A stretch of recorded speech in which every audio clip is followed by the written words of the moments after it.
پاکستان کے وقار کا دن ہے، پاکستان کا دن ہے، اس پر سب سے پہلے بات کرتے ہوئے آپ کو بتائیں کہ ملک بھر میں 86واں یوم پاکستان ملی جوش و جذبے کے ساتھ منایا جا رہا ہے۔ دن کا آغاز ملک کی سلامتی اور تحفظ کی دعاؤں سے ہوا۔ وفاقی حکومتی بجٹ پالیسی کے تحت یوم پاکستان کی یادگار تقریب منسوخ کر دی گئی۔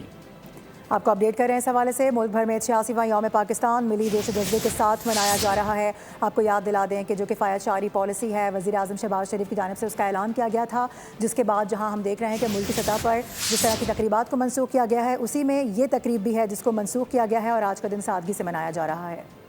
آج کی صبح کچھ مختلف تھی۔ ماحول فاتحانہ سا تھا۔ وفاقی دارالحکومت میں 31 توپیں گونجی۔ صوبائی دارالحکومتوں میں 21 توپوں کی سلامی۔ فضا میں اللہ اکبر کے فلک شگاف نعروں نے بتا دیا کہ آج 23 مارچ یوم پاکستان ہے۔ اہم سرکاری عمارتوں پر قومی پرچم لہرایا گیا۔ مزار اقبال پر گارڈز کی تبدیلی تقریب ہوئی۔ پاک فضائیہ کے چاق و چوبند دستے نے مزار اقبال پر مارچ پاسٹ کیا۔ تقریب کے مہمان خصوصی ایئر وائس مارشل محمد شاہد افضال تھے۔ یوم پاکستان کے نظریات سے وابستگی کے ساتھ وسیع تر کفایت شعاری پالیسی برقرار ہے۔ آج اسلام آباد میں یوم پاکستان کی یادگار تقریب کو منسوخ کر سبسکرائب کریں اور بیل دبائیں تاکہ کوئی خبر رہ نہ جائے۔